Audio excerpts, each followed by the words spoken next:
வணக்கம். நீங்கள் இணைந்து கொள்வது இலங்கையின் முதற்தர செய்தி வழங்குனர் நியூஸ் ஃபர்ஸ்டின் பிரதான செய்திகளோடு உங்களோடு இணைந்து கொள்வது ஜெஃப்ரி ஜெபதாஷன். இன்றைய விரிவான செய்திகளுக்கு செல்லும் முன்னர் முதலில் தலைப்புச் செய்திகள். போதைப்பொருள் கடத்தல்காரர்களுக்கு மரண தண்டனை வழங்க ஆராய்வு, ஜனாதிபதி தெரிவிப்பு. வித்யா படுகொலை சம்பவத்தின் சந்தேக நபர்கள் 9 பேருக்கு 15ஆம் திகதி வரை விளக்கமறியல். ஷிராந்த் ராஜபக்சவிடம் போலீஸ் நிதி மோசடி பிரிவு வாக்குமூலம் பதிவு. முல்லைத்தீவு வச்சாப்பளை கண்ணகி அம்மன் ஆலயத்தின் பொங்கல் விழாவில் லட்சக்கணக்கானோர் பங்கேற்பு.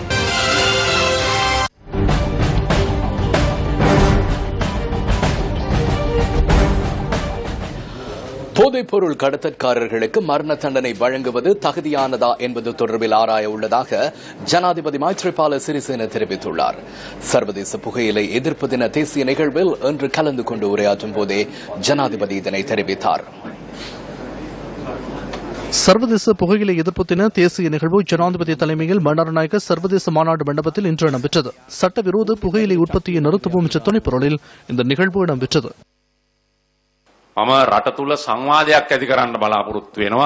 நாட்டில் கருத்தாடல் ஒன்றை ஏற்படுத்த உத்தேசித்துள்ளேன். போதைப்பொருள் விற்பனை, கொண்டு வருதல், விநியோகத்தில் ஈடுபடுவோர் உள்ளிட்டவர்களுக்கு மரண தண்டனை வழங்குதல் சரியா என்பது தொடர்பில் கருத்தாடலை நடத்த உத்தேசித்துள்ளேன். இதற்கு எதிராக பல்வேறு எதிர்ப்புகள் வரலாம். சர்வதேசம் மனித உரிமைகள் தொடர்பில் பேசும். பிரச்சினைக்கு தீர்வு மரண தண்டனை இல்லை என நாட்டிற்குள் இருப்பவர்கள் கூறலாம். ஆனால் உலகின் பல நாடுகளில் இந்த தண்டனை நடைமுறையில் உள்ளது. இது தொடர்பில் மக்களுக்கு கலந்துரையாட ஊடகம் ஊடாக இதனை வெளிப்படுத்துகிறேன். போதைப்பொருள் விற்பனை செய்கின்ற அதேபோன்று விநியோகிக்கின்றவர்களுக்கு எதிராக மரண தண்டனை வழங்குவது ஏற்புடையதா என்பது தொடர்பில் மக்களின் கருத்து கணிப்பு தேவைப்படுகிறது. சூழலை புரிந்து கொண்டு எதிர்வரும் நாட்களில் ஒரு தீர்மானம் எடுக்க முடியும். அரசாங்கம் இவ்வாறான விடயங்களை முன்னெடுக்கும் போது புண்ணியம் செய்வதை போன்று சில சந்தர்ப்பங்களில் பாவ காரியங்களுக்கும் துணை போக வேண்டிய நிலை ஏற்படுகிறது. புகையிலை மற்றும் புகைத்தல் தொடர்பாக மேலும் சட்டத்தை வலுப்படுத்த வேண்டும் என சுகாதார அமைச்சர் ராஜித சேனாரத்ன இதன்போது தெரிவித்தார். திருத்தங்கள் சில கொண்டு வந்து வலுப்படுத்த உள்ளோம். ஜனாதிபதியுடன் கலந்துரையாடி பாடசாலையிலிருந்து குறைந்தது 100 அல்லது 200 மீட்டர் தூரத்தில் புகையிலை உற்பத்திகளை தடை செய்ய முடியும். සම්පූර්ණයෙන්ම දුම්වැටි දුම්කොළ නිෂ්පාදන විකිණීම තහනම් කිරීම. මොකද ඉස්සෙල්ලාම ඉස්කෝලේ ඉඳලා දුම්වැටියක් ගන්න යන්නේ ඔතනින් තමයි. இதேவேளை புகையிலை எதிர்ப்பு தினத்தை முன்னிட்டு வெளியிடப்பட்டுள்ள கொடியும் இன்றைய அல்லரி மாளிகையில் பிரதமருக்கு அணிவிக்கப்பட்டது. அமைச்சர் சஜித் பிரேமதாசவும் இதன்போது கலந்து கொண்டார்.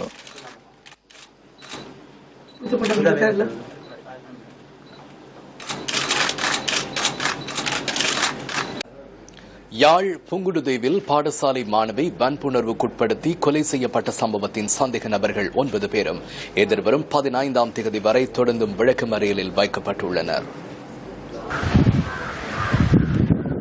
ஊர்காவல்துறை நீதவான் நீதிமன்றத்தில் சந்தேக நபர்கள் ஆஜர்படுத்தப்பட்ட சந்தர்ப்பத்தில் இதற்கான உத்தரவு பிறப்பிக்கப்பட்டது. வழக்கு சுமார் 1 மணி நேரம் விசாரணைக்கு எடுத்துக்கொண்ட நீதிபதி சந்தேக நபர்களை எதிர்வரும் 15ஆம் தேதி வரையில் விளக்கமறியலில் வைக்குமாறு உத்தரவு பிறப்பித்துள்ளார்.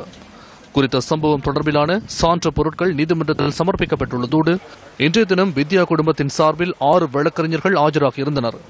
சந்தேக நபர்களின் DNA அறிக்கையை நீதிமன்றத்தில் சமர்ப்பிக்குமாறும் நீதவான் போலீசாருக்கு உத்தரவு பிறப்பித்துள்ளார். அத்துடன் சம்பவத்தின் பிரதான சந்தேக நபர் கொழும்புக்கு தப்பிச் சென்றமை தொடர்பில் விரிவான விசாரணைகளை முன்னெடுக்குமாறும் நீதவான் போலீசாருக்கு உத்தரவிட்டார்.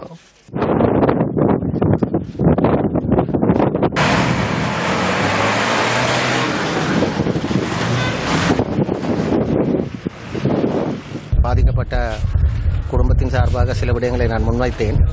அதில் முக்கியமான ஒரு விடயம் என்னவென்று சொன்னால், குமாரன் குறிப்பிடப்படும் 9வது சந்தேக நபர் மக்களால் கைது பிடிக்கப்பட்டவர் எவ்வாறு தப்பிச் சென்று வெள்ளவத்தையிலே போலீஸ் நிலையத்துக்கு சென்றடைந்தார் என்பது பற்றியும் விசாரணை செய்து ஒரு அறிக்கை ஒன்றை சமர்ப்பிக்கும்படி கௌரவ நீதிபதி அவர்கள் புலனாய்வு பிரிவினருக்கு உத்தரவிட்டார். வெள்ளவத்திலிருந்து பாரம் எடுத்துக் கொண்டு வந்த போலீசார் தாக்கல் செய்த அறிக்கையிலே அந்த அறிக்கையை பார்க்கும் பொழுது அவர் ஒன்றுமே அதை பற்றி, அதாவது புங்குடுதியில் அவரை கைது செய்ததோ அல்லது புங்குடுதியில் வைத்து அவர் போலீசாரிடம் ஒப்படைக்கப்பட்டதை பற்றி எந்த விதமான குறிப்பும் குறிப்பிடாமல் முதலாக வெள்ளவத்தையில் வைத்துத்தான் அவரை எடுத்த மாதிரி அந்த அறிக்கையை சமர்ப்பித்துள்ளார். ஆகவே அந்த அறிக்கை மிகவும் சந்தேகத்துக்குரிய அறிக்கையாக இருக்கிறது. போலீசாரால் தாக்கல் செய்யப்பட்ட அறிக்கை, அந்த அறிக்கை பாதிக்கப்பட்டவர்களுக்கு ஒரு பாதகமாக அந்த அறிக்கை இருப்பதை நான் சுட்டிக்காட்டினேன். கொடூரச்சியில் நடைபெற்றிருந்த கைப்பற்றப்பட்ட தடைய பொருட்களையும் மற்றது இன்று கைதிகளிடமிருந்து சகல 9 சந்தேக நபரிடமிருந்து அவர்களுடைய இரத்த இரத்தத்தை எடுத்து அதனை பரிசோதனைக்கு அனுப்பும்படியும் டிஎன்ஏ என்று கூறுவார்கள். அந்த மரபணு சான்றைக்கு அதை பெற்றுக்கொள்வதற்கான நடவடிக்கை எடுக்கும்படியும் மேலும் நீதிபதி அவர்கள் போலீசாருக்கு உத்தரவிட்டார். புங்குடுதீவு மாணவியின் கொலையை கண்டித்து யாழ்ப்பாணத்தில் முன்னெடுக்கப்பட்ட எதிர்ப்பு நடவடிக்கையின் போது யாழ் நீதிமன்ற கட்டிடத்துக்கு சேதம் ஏற்படுத்தியமை தொடர்பில் கைதாகி விளக்கமறியலில் வைக்கப்பட்டிருந்த சந்தேக நபர்கள் சிலர் இன்று நீதிமன்றத்தில் ஆஜர்படுத்தப்பட்டனர். வித்யாவின் கொலையை கண்டித்து கடந்த மாதம் 20ஆம் தேதி யாழ்ப்பாணத்தில் இடம்பெற்ற எதிர்ப்பு நடவடிக்கையின் போது யாழ் நீதிமன்றத்துக்கு சேதம் விளைவித்த சந்தேகத்தின் பேரில் 130 பேர் கைது செய்யப்பட்டு விளக்கமறியலில் வைக்கப்பட்டிருந்தனர். இவ்வாறு விளக்கமறியலில் வைக்கப்பட்டிருந்தவர்களில் 47 பேர் இன்றைய தினம் யாழ் நீதவான் நீதிமன்றத்தில் ஆஜர்படுத்தப்பட்டனர். ஆஜர்படுத்தப்பட்டதை அடுத்து சந்தேக நபர்களில் 2 தலா 5 லட்சம் ரூபாய் பெறுமதியான 3 சரீர பிணைகளில் விடுவிக்கப்பட்டனர்.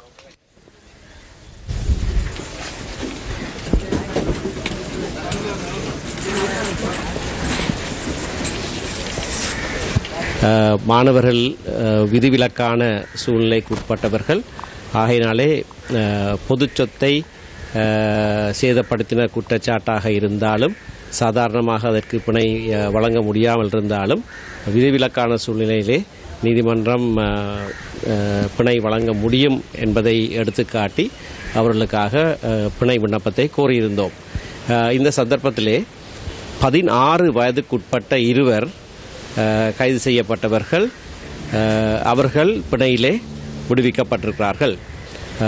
7 பாடசாலை மாணவர்கள் சார்பிலே அவர்களுடைய பாடசாலை அதிபர்களுடைய கடிதங்களை நீதிமன்றத்துக்கு சமர்ப்பித்தோம். அதனை நீதிமன்றம் ஏற்றுக்கொண்டது. ஆனால் அவர்கள் சம்பந்தமாக அவர்களுடைய வயதை உறுதிப்படுத்தியும் அவர்கள் படிக்கிற வகுப்பை உறுதிப்படுத்தியும் அவர்களுடைய பரீட்சை எப்பொழுது என்பதை உறுதிப்படுத்தியும் சத்திய கடதாசி ஒன்றை தாக்கல் செய்தால் அவர்களுடைய சூழ்நிலை இந்த விதிவிலக்கான சூழ்நிலைக்குள்ளே அடங்குமா என்பதை மீள பரிசீலனை செய்வதாக நீதிமன்றம் இன்றைக்கு எங்களுக்கு அறிவித்தது.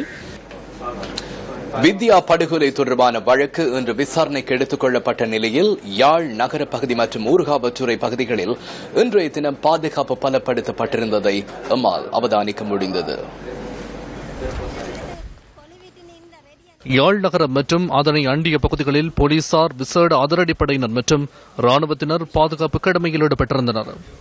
E9 வீதியூடாக பயணிக்கும் வாகனங்கள் மாற்று வழியினூடாக யாழ் நகருக்கு செல்வதற்கு அனுமதிக்கப்பட்டன. யாழ் நீதிமன்றத்தை சூழவுள்ள பகுதிகளிலும் பாதுகாப்பு பலப்படுத்தப்பட்டிருந்தது.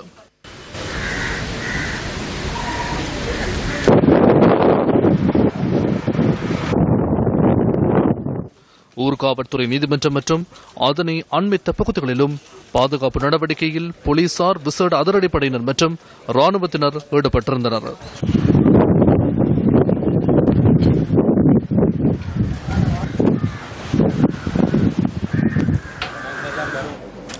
யாழ் புங்குடுதீவில் வன்புணர்வுக்குட்படுத்தப்பட்டு படுகொலை செய்யப்பட்ட மாணவி வித்யாவின் மரணத்துக்கு நீதி கோரியும் பெண்களுக்கு இழைக்கப்படும் அநீதிகள் நிறுத்தப்பட வேண்டும் என கோரியும் மகளிர் அமைப்புகளினால் நாட்டின் பல பகுதிகளிலும் இன்றும் ஆர்ப்பாட்டங்கள் முன்னெடுக்கப்பட்டன. கிளிநொச்சி பழைய மாவட்ட செயலகத்துக்கு முன்பாக மகளிர் அமைப்புகளினால் ஆர்ப்பாட்டம் முன்னெடுக்கப்பட்டது. கருப்பு துணியால் வாயை மூடிய வண்ணம் ஆர்ப்பாட்டத்தில் ஈடுபட்டனர். பெண்கள் சிறுவர்களுக்கு இழைக்கப்படும் வன்முறைகளை உடனடியாக நிறுத்துமாறும் கொலை செய்யப்பட்ட வித்யாவின் மரணத்திற்கு நீதி கிடைக்க வேண்டும் எனவும் ஆர்ப்பாட்டக்காரர்கள் கேட்டுக் கொண்டனர். பெண்கள் சிறுவர்களுக்கு எதிரான வன்முறைகளை நிறுத்த கோரி வவுனியாவில் பெண்கள் அமைப்பினரால் ஆர்ப்பாட்டம் ஒன்று முன்னெடுக்கப்பட்டது. பெண்கள் அமைப்புகள் மற்றும் மனித உரிமை அமைப்புகள் இந்த ஆர்ப்பாட்டத்தில் கலந்து கொண்டனர். இதேவேளை வித்யாவின் கொலைக்கு நீதி கோரி மட்டக்களப்பு காந்தி பூங்காவிற்கு அருகில் ஆர்ப்பாட்டம் நடைபெற்றது. அனர்த்த முகாமைத்துவ பெண்கள் அமைப்பினரால் ஆர்ப்பாட்டம் ஏற்பாடு செய்யப்பட்டிருந்தது. பெண்களுக்கு எதிரான வன்முறைகளை முடிவுக்கு கொண்டு வர வேண்டும் என ஆர்ப்பாட்டக்காரர்கள் கோரிக்கை விடுத்தனர். இதேவேளை படுகொலை செய்யப்பட்ட மாணவி வித்யாவிற்கு நீதி கோரியும் சிறுவர் துஷ்பிரயோகத்திற்கு எதிர்ப்பு தெரிவித்தும் ஹட்டனில் எதிர்ப்பு போராட்டம் ஒன்று முன்னெடுக்கப்பட்டது. சிவில் அமைப்புகள் பெண்கள் அமைப்புகள் இதனை ஏற்பாடு செய்திருந்தன. ஹட்டன் பஸ் நிலையத்திற்கு முன்பாக இந்த ஆர்ப்பாட்டம் நடைபெற்றது. வித்யாவின் கொலையுடன் தொடர்புடைய குற்றவாளிகளுக்கு அதிகபட்ச தண்டனை வழங்கப்பட வேண்டும் என வலியுறுத்தி புத்தளம் பாலாவியில் ஆர்ப்பாட்டம் ஒன்று நடைபெற்றது. பிரதேசத்தின் மகளிர் அமைப்புகள் ஏற்பாடு செய்திருந்த இந்த ஆர்ப்பாட்டத்தில் நூற்றுக்கணக்கானோர் பங்கு பெற்றிருந்தனர். சிறிலிய சபைய திட்டத்தின் கீழ் நடத்தப்பட்ட வங்கிக் கணக்கு தொடர்பில் முன்னாள் ஜனாதிபதி மஹிந்த ராஜபக்சவின் மனைவி ஷிராந்தி ராஜபக்சவிடம் இன்று முற்பகல் போலீஸ் நிதி மோசடி விசாரணை பிரிவு வாக்குமூலம் பதிவு செய்து கொண்டது. பாதுகாப்பை கருத்தில் கொண்டு பாதுகாப்பான இடம் ஒன்றில் வாக்குமூலம் பதிவு செய்யப்பட்டதாக போலீஸ் ஊடக பேச்சாளர் உதவி போலீஸ் அத்தியட்சகர் ருவான் குணசேகர தெரிவித்தார். முன்னாள் ஜனாதிபதியின் மனைவி ஷிராந்தி ராஜபக்ச கொழும்பு கொள்ளுப்பிட்டி கல்வில பகுதியில் உள்ள போலீஸ் நிதி மோசடி விசாரணை பிரிவிற்கு வருகை தருவார் என்ற எதிர்பார்ப்பில் ஊடகவியலாளர்கள் உள்ளிட்ட பலர் அங்கு திரண்டிருந்தனர். எனினும் அவர் அங்கு வருகை தரவில்லை என்பதோடு அவரிடம் வேறொரு பாதுகாப்பான இடத்தில் வாக்குமூலம் பதிவு செய்யப்பட்டதாக போலீஸ் ஊடக பேச்சாளர் பின்னர் தெரிவித்தார். இதேவேளை ஷிராந்தி ராஜபக்ச வாக்குமூலம் அளிப்பதற்காக மெரிகான பகுதியில் உள்ள அவரது வீட்டுக்கு செல்லும் புகைப்படங்கள் சில ஊடகங்களுக்கு இன்று முற்பகல் வெளியிடப்பட்டன. ஷிராந்தி ராஜபக்சவிடம் சுமார் 2.5 மணித்தியாலங்கள் வாக்குமூலம் பதிவு செய்யப்பட்டதாக போலீஸ் ஊடக பேச்சாளர் குறிப்பிட்டார். நிதி மோசடி விசாரணை பிரிவிற்கு முன்பாக சிலர் அமைதியின்மையை தோற்றுவிக்கும் வகையில் இன்று முற்பகல் செயற்பட்டனர். அதனால் ஷிராந்தி ராஜபக்சவின் பாதுகாப்பை கருத்தில் கொண்டு வேறொரு பாதுகாப்பான இடத்தில் அவரிடம் வாக்குமூலம் பதிவு செய்யப்பட்டது.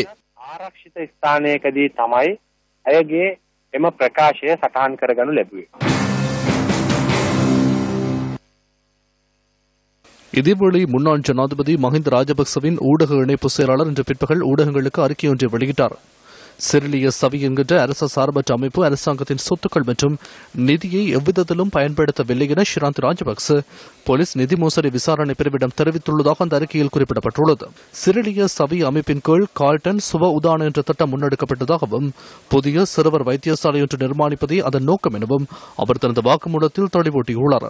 சிறிலிய சபையவிற்காக அரச வங்கியொன்றில் ஷிராந்தி ராஜபக்சவின் கடவுச்சீட்டு இலக்கத்திற்கு கணக்கு ஆரம்பிக்கப்பட்டுள்ளதாக முன்னாள் ஜனாதிபதியின் ஊடக இணைப்பு செயலாளர் குறிப்பிட்டுள்ளார்.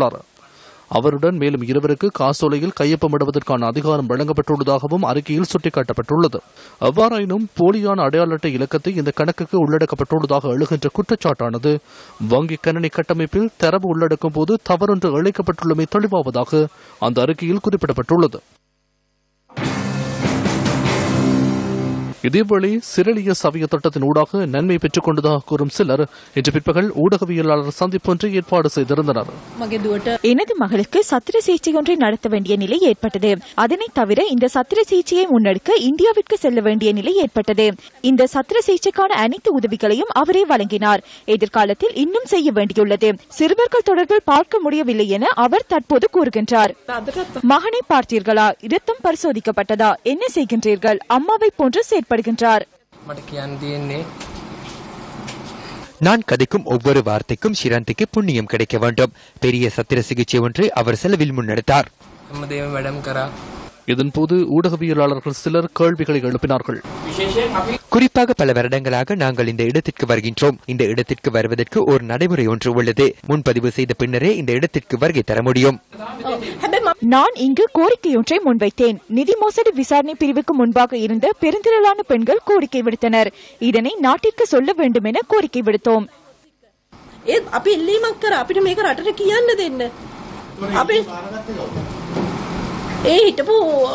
அந்த இடத்தில் இருந்த 2 அல்லது 3 பேர் இந்த பொறுப்பை ஏற்றுக்கொண்டனர்.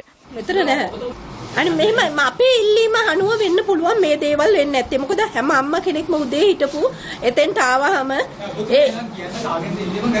මම එතන හිටපු මට ඉතින් නම කියන්න එහෙම මමද? නෑ මෙතන නැහැ. இதேவேளை ஷிராந்தி ராஜபக்சவிடம் வாக்குமூலம் பதிவு செய்வதற்கு எதிர்ப்பு தெரிவித்து தங்களின் நகர் மத்தியில் நேற்று பிற்பகல் ஆர்ப்பாட்டம் ஒன்று முன்னெடுக்கப்பட்டது. மாகாண சபை மற்றும் பிரதேச சபை உறுப்பினர்கள் இணைந்து இந்த ஆர்ப்பாட்டத்தை முன்னெடுத்திருந்தனர். ஏழை மக்கள், அப்பாவி மக்களுக்கு மருந்து வகைகளை பெற்றுக் கொடுப்பதற்கான நடவடிக்கைகளை முன்னெடுத்தார். அதற்காகவா இதனை செய்கின்றீர்கள் என்று கேட்கின்றேன்.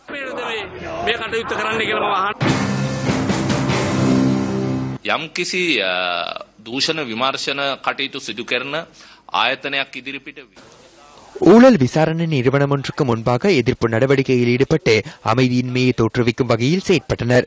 குற்றம் இழைக்கப்பட்டுள்ள நபரிடம் வாக்குமூலம் பதிவு செய்யப்படாத பட்சத்தில் அல்லது வேறொரு இடத்திற்கு அழைத்து செல்லப்படுவாராயின் ஊழலுடன் தொடர்புடையவர்களை பாதுகாத்துக் கொள்வதற்கான நடவடிக்கையாக இதனை நாம் கருதுகின்றோம்.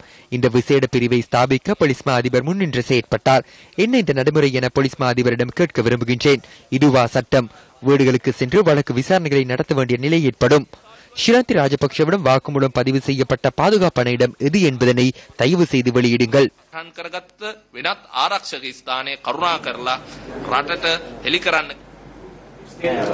பிணையை நிராகரித்து கடுவல நீதவான் நீதிமன்றத்தினால் வழங்கப்பட்ட தீர்ப்புக்கு எதிராக முன்னாள் அமைச்சர் பசில் ராஜபக்ச தாக்கல் செய்த பிணை மறுப்பு எதிர்ப்பு கோரிக்கை இன்று கொழும்பு மேல் நீதிமன்றத்தினால் பரிசீலனைக்கு எடுத்துக் கொள்ளப்பட்டது.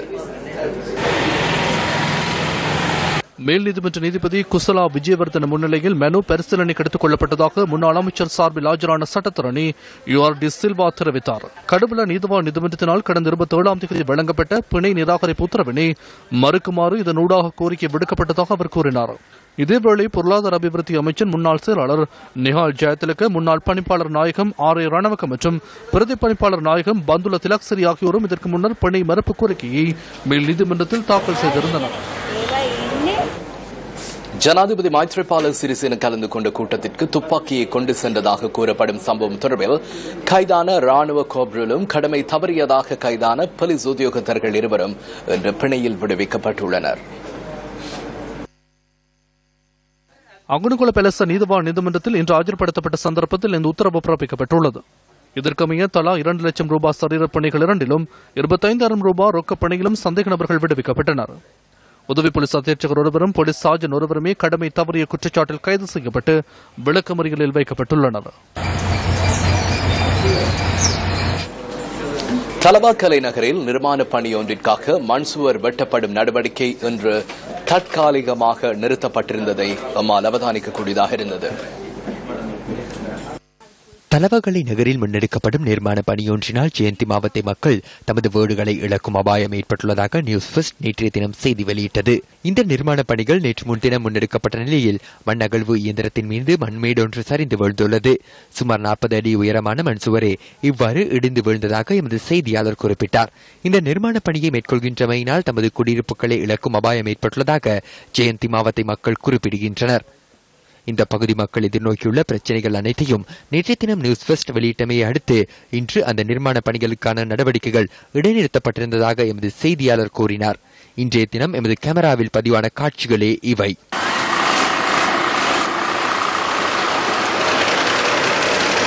இந்த நிர்மாண பணிகள் தொடர்ந்தும் முன்னெடுக்கப்படுமா? நியூஸ் ஃபர்ஸ்ட் தொடர்ந்தும் அவதானத்துடன்.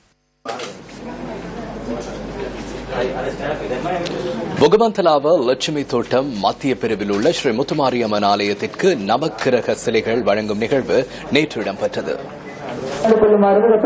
புகமந்தலாவ லட்சுமி தோட்டம் மத்திய பிரிவில் உள்ள ஸ்ரீ முத்துமாரியம்மன் ஆலயத்திற்கு நவக்கிரக சிலைகள் மற்றும் ஆலயத்திற்கான கட்டுமான பொருட்கள் என்பன வழங்கும் நிகழ்வு இடம்பெற்றன. இந்த நிகழ்வில் மத்திய மாகாண தமிழ் கல்வி மற்றும் இந்து கலாச்சார அமைச்சர் எம் ராம் கலந்து கொண்டார். மதத்தின் மீது நீங்கள் கொண்ட அன்புதான் எங்களுடைய மனிதனை மனிதனாக படுத்தும். மனிதன் மனிதனாக வாழ்வதற்கு மதம் இன்றியமையாத ஒன்று. என் மதத்திலே மற்றவர்களை துன்புறுத்தக்கூடாது என்று சொல்லியிருக்கிறது. ஆகவே இவ்வாறான இந்த வணக்க ஸ்தலங்களை நாங்கள் அமைப்பதில் உங்களுடைய பங்களிப்பு எவ்வளவு முக்கியமாக இருக்கிறதோ அதுபோல் உங்களுடைய சிறார்களை எதிர்வரும் காலங்களிலே அவர்களுக்கு நல்வழிப்படுத்துவதற்கு அறநெறியை போதிக்குமாறு உங்களை தயவோடு கேட்டு விடைபெறுகிறேன். இலங்கை தொழிலாளர் காங்கிரசின் பொதுச் செயலாளரும் நுவரெலியா மாவட்ட பாராளுமன்ற உறுப்பினருமான ஆறுமுகன் தொண்டமானின் பன்முகப்படுத்தப்பட்ட நிதியிலிருந்து இந்த பொருட்களும் சிலைகளும் வழங்கி வைக்கப்பட்டன. புத்தளத்தில் முன்பள்ளி சிறுமியை கடத்தி சென்று துஷ்பிரயோகத்துக்கு உட்படுத்த முயற்சித்ததாக கூறப்படும் ஒருவரை பிரதேசவாசிகள் மடக்கி பிடித்து இன்று போலீசாரிடம் ஒப்படைத்துள்ளனர். தாயார் அழைத்து வருமாறு தெரிவித்ததாக கூறியே சிறுமி கடத்தி செல்லப்பட்டுள்ளார்.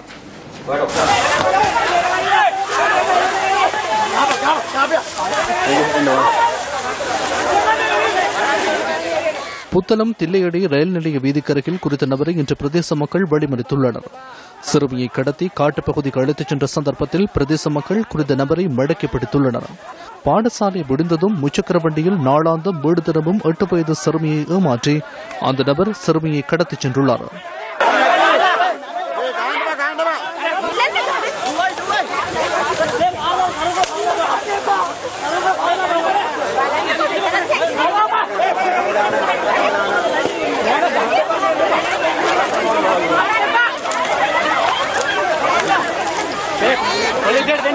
முன்னர் அறிந்திராத ஒருவருடன் சிறுமி செல்வதை கண்ணுற்ற பெண் ஒருவர் சிறுமியின் தாயாருக்கு தொலைபேசி மூலம் தெரியப்படுத்தியுள்ளார்.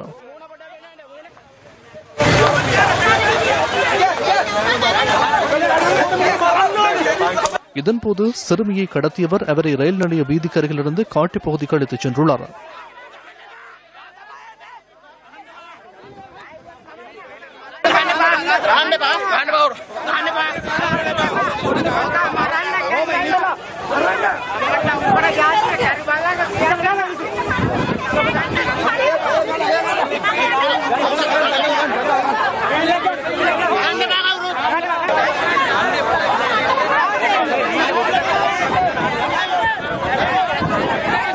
பிரதேச மக்களின் தலையீட்டினால் சிறுமி காப்பாற்றப்பட்டதோடு அவரது தாயாரிடம் ஒப்படைக்கப்பட்டுள்ளார்.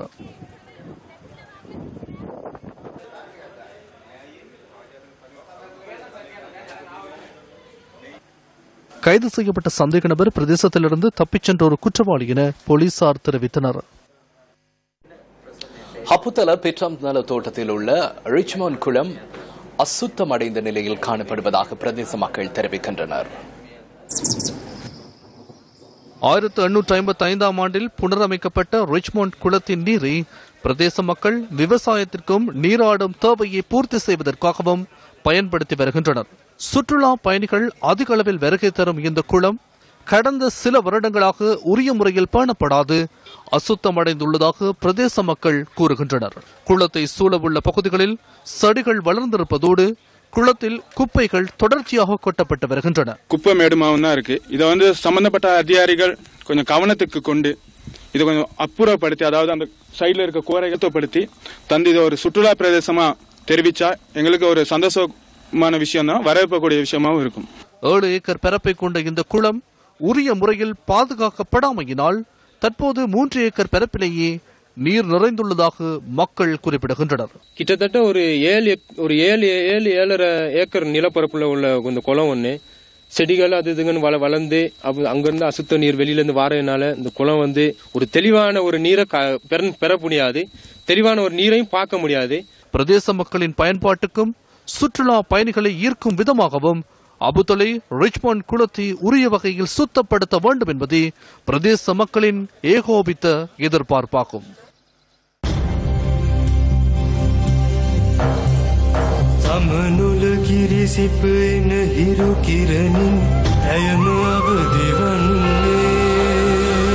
சங்களுடன் சங்கல் இணைவது போல் தேசத்தை ஒன்றிணைக்கும் ஒற்றுமை பயணம்.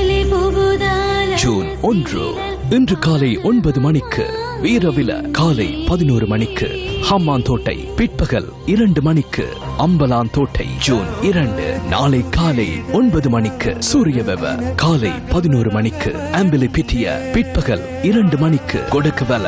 ஜூன் 3ஆம் திகதி நாளை மறுதினம் காலை 9 மணிக்கு ரத்னபுரி, காலை 11 மணிக்கு கலவான, பிற்பகல் 2 மணிக்கு தெனியாய. எமது உன்னத தேசத்திற்காக நீங்களும் ஒன்றிணையுங்கள். தேசத்தை ஒன்றிணைக்கும் ஒற்றுமை பயண வாகன தொடர் அணிக்கு நாட்டின் அனைத்து பாகங்களையும் சேர்ந்த மக்களின் அமோக வரவேற்பு கிடைத்து வருகிறது. 25வது நாளான இன்று வாகன தொடர் அணி அம்பலாந்தோட்டையை நோக்கி சென்றடைந்தது. 25ஆம் நாளுக்கான பயணம் வீரவலவில் இன்று ஆரம்பமானது. வீரவில பகுதி வாழ் மக்களின் ஆதரவுடன் வரவேற்பு நிகழ்வுகள் ஏற்பாடு செய்யப்பட்டிருந்தன.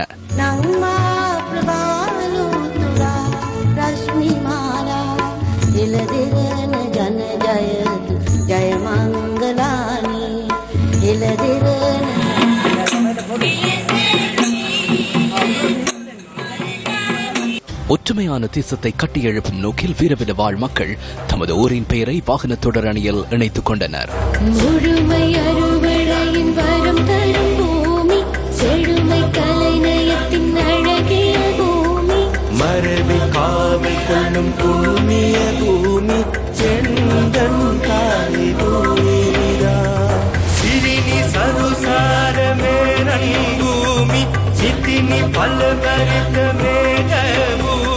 ශ්‍රී ලංකාවේ සිංහල දෙමළ මුස්ලිම් කියන ජාතීන් අතර இலங்கையில் சிங்களம், தமிழ் மற்றும் முஸ்லிம் மக்களுக்கு இடையில் நல்லிணக்கத்தை ஏற்படுத்தும் நோக்கில் சிரசு ஊடக வலையமைப்பு, தேசிய இளைஞர் சபைகள் மன்றம் என்பன இணைந்து முன்னெடுத்துள்ள இந்த செயற்திட்டம் இந்த காலகட்டத்தில் மிகவும் முக்கியமானது என நாம் கருதுகிறோம்.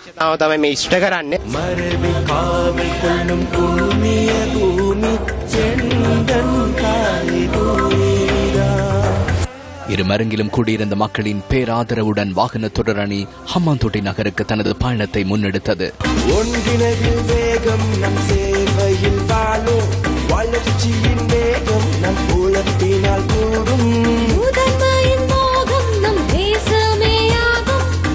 விவசாயம் அதேபோன்று மீன்பிடித்துறை ஆகியன நாட்டின் அபிவிருத்தியில் முக்கிய பங்காற்றும் நிலையில் அதிகளவிலான விவசாயிகள் மற்றும் கடற்றொழிலாளர்களை கொண்ட ஹம்மாந்தோட்டை நகரை நோக்கி எமது வாகன தொடரணி பயணித்தது.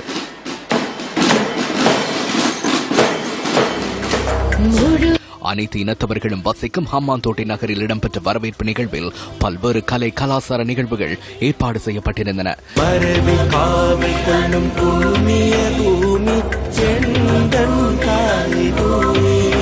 தேசிய ஒற்றுமையை கட்டியெழுப்புவதற்கு ஹம்மாந்தோட்டை வாழ் மக்களும் கைகோர்த்திருந்தனர்.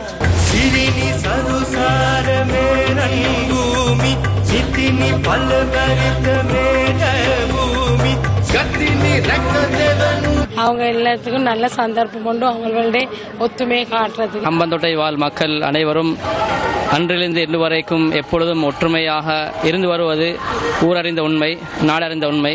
என்றாலும் இந்த சக்தியினூடாக இந்த யாத்திரை ஒற்றுமை பயணம் இது இந்த ஊருக்கு வந்ததையிட்டு நாம் பெருமகிழ்ச்சி அடைவதோடு இந்த ஊர் சார்பாகவும் இந்த மக்கள் சார்பாகவும் நாம் நன்றிகளை மனமாரமாக தெரிவித்துக் கொள்கின்றோம். சர்வ மக்கள் ஒன்று சேர்ந்து இந்த ஒற்றுமை நிகழ்ச்சியில் கலந்து கொள்வதோடு நாம் பெரும் மகிழ்ச்சி அடைகின்றோம்.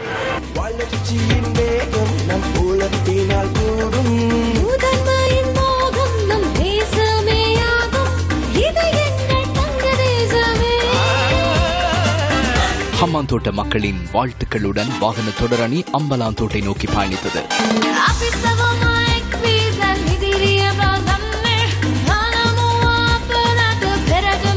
வாகன தொடரணிக்கு அம்பலாந்தோட்டையிலும் அமோக வரவேற்பு அளிக்கப்பட்டது.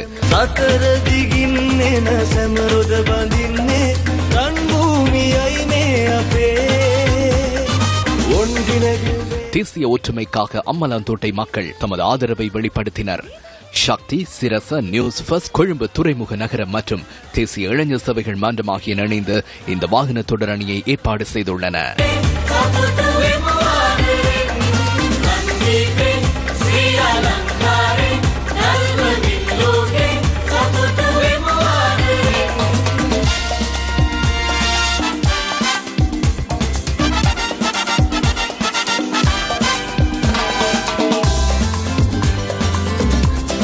எமது உன்னத தேசத்திற்காக நீங்களும் ஒன்றிணையுங்கள்.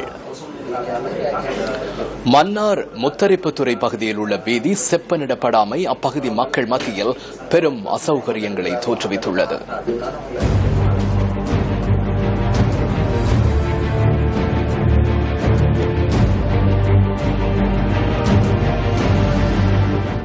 மன்னாரிலிருந்து புத்தளம் செல்லும் பிரதான வீதியில் அமைந்துள்ள சிறு நகர் பகுதியே முத்தரிப்புத்துறை. மன்னார் முதல் புத்தளம் வரையான பிரதான வீதி உரிய முறையில் காப்பட்டிட்டு செப்பனிடப்பட்டுள்ளது. இருப்பினும் முத்தரிப்புத்துறை பகுதியில் உள்ள வீதி மாத்திரம் இன்று வரை செப்பனிடப்படாது குன்றும் குழியுமாக காணப்படுகின்றது. இந்த பகுதியில் உள்ள பிரதான பாலம் ஒன்றே இது. இந்த பாலம் செப்பனிடப்படாதுள்ளமையினால் விபத்துக்கள் பல இடம்பெறுவதாக அந்த பகுதி மக்கள் தெரிவிக்கின்றனர். பாலம் இன்னும் செய்யல. இந்த பாலம் செய்யாம கிடக்கிறதுனால ஜனங்கள் சரியான இதா இருக்கு. என்னண்டா இந்த பாலத்தை இந்த வருஷமே முடிச்சிருக்கலாம், அது இன்னும் போட்டு கொண்டு இருக்கிறாங்க. என்னதுக்காக வேண்டிய அது செய்யாம இடைநிறுத்தி வைக்கப்பட்டதுன்னு தெரியாது. மற்ற எல்லா வேலைகளும் முடிஞ்சு இந்த பாலம் மட்டும்தான் செய்யாம இருக்கு இது வரைக்கும். அதனால ஜனங்கள் பெரிய சிரமத்துக்கு உண்டாகுது. இந்த பாலத்துல ஆக்சிடென்ட் நடக்குது நிறைய. இந்த வீதியூடாக வாகன போக்குவரத்துகள் மிக சிரமத்துக்கு மத்தியில் இடம்பெறுவதாகவும் அந்த பகுதி மக்கள் குறிப்பிடுகின்றனர். முத்தரிப்புத்துறையில செய்து முடித்த இடையில இருக்க பாலங்கள் செய்யப்படாம இருக்கு. பிரயாணத்துக்கு சரியான கஷ்டம். இது போக்குவரத்து குண்டும் குழியுமா இருக்கு. இதுல முத்தரிப்புத்துறை கிராமத்துக்குள்ள போற வீதியும் ஒரு துப்புரா எதுவும் செய்யாத நிலையில இருக்குது. உடையிலாது வாகனங்கள் போக இல்லாத நிலையில தான் இருக்குது. மெகா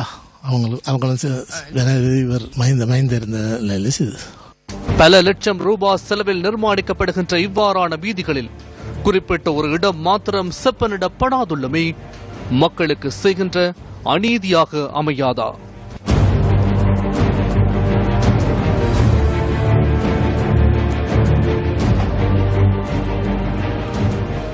தாய் தெய்வ வழிபாடு தமிழரின் பண்டைய வழிபாட்டு முறையாகும். ஈழத்தின் தொன்மை மிக்க அம்மன் ஆலயங்கள் பண்பாட்டு வரலாற்று முக்கியத்துவம் கொண்டவை. வரலாற்று சிறப்புமிக்க முல்லைத்தீவு வாற்றாப்பழை கண்ணகை அம்மன் ஆலயத்தின் பொங்கல் இனிதே நடைபெற்று வருகிறது. நந்திக்கடலும் வயல் வெளிகளும் பாளைமரச் சோலையும் சூழ்ந்த பசுமையான சூழலில் அமைந்திருக்கிறது வற்றாப்பளை கண்ணகி அம்மன் ஆலயம்.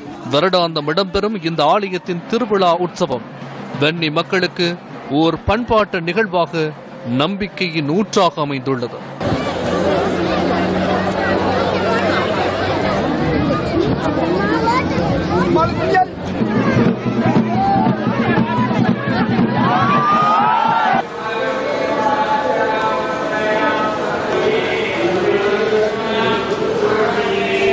திருவிழாவின் இறுதி நாளான இன்று நடைபெறும் பொங்கல் உற்சவத்தில் நாட்டின் பல்வேறு பகுதிகளிலிருந்தும் லட்சக்கணக்கான பக்தர்கள் வளைமை போல கலந்து கொண்டுள்ளனர். நந்திக்கடல் தண்ணீரில் விளக்கெறியும் அற்புதத்தை காண இன மத வேறுபாடின்றி பக்தர்கள் கலந்து கொள்வது மரபாகும். இதேவேளை வற்றாப்பளை கண்ணகை அம்மன் பொங்கல் விழாவை முன்னிட்டு விசேட போக்குவரத்து நடவடிக்கைகள் ஏற்பாடு செய்யப்பட்டுள்ளதோடு பாதுகாப்பு நடவடிக்கைகளும் பலப்படுத்தப்பட்டுள்ளன. திருவிழாவுக்கு வரும் பக்தர்களின் நலன் கருதி அனைத்து முன்னேற்பாடுகளும் மேற்கொள்ளப்பட்டுள்ளதாக வற்றாப்பளை கண்ணகை அம்மன் ஆலயத்தின் பரிபாலன சபை தலைவர் நியூஸ் ஃபர்ஸ்டுக்கு தெரிவித்தார்.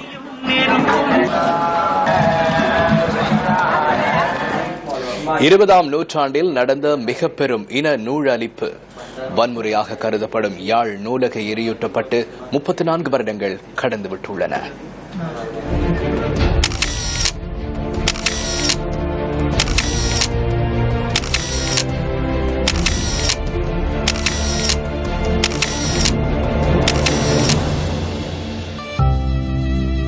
ஆயிரத்து 1981ஆம் ஆண்டு மே மாதம் 31ஆம் திகதி நள்ளிரவு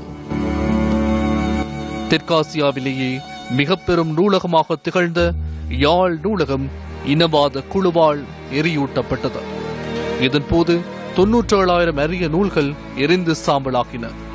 1931ஆம் ஆண்டு முதல் கட்டி எழுப்பப்பட்ட யாழ் நூலகம் தனிப்பட்டவர்களின் முயற்சியால் உள்ளூர் வாசிப்பாளர்களின் முயற்சியாலும் பெரும் அறிவு களஞ்சியமாக உருப்பெற்றது.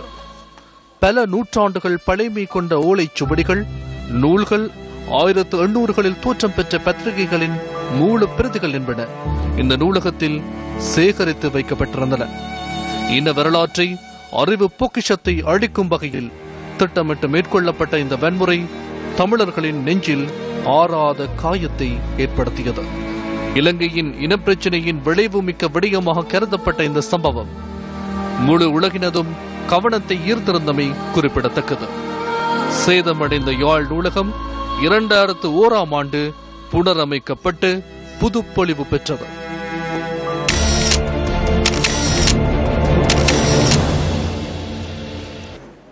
புகழ்பெற்ற வர்த்தகரான ஆதர் சேனநாயக்கவின் புதல்வர் யஸ்வந்த் சேனநாயக்கவின் 3வது ஆண்டு நினைவு தின நிகழ்வு இடம்பெற்றது. செல்லக்கதிர்காம பதுர்வ ரஜமஹா விகாரையில் இந்த நிகழ்வு இடம்பெற்றது. இதன்போது வானில் மலர் தூவி மலரஞ்சலி செலுத்தப்பட்டது.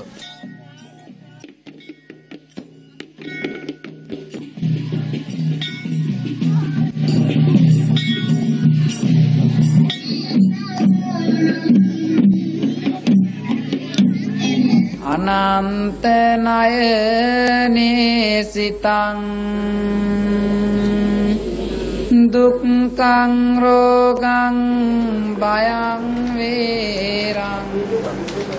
இத்துடன் இரவு 8 மணி நியூஸ் ஃபர்ஸ்டின் பிரதான செய்தி அறிக்கை நிறைவு பெற்றது. நமது அடுத்த பிரதான செய்தி அறிக்கையை இரவு 10:45க்கு எதிர்பாருங்கள். வணக்கம்.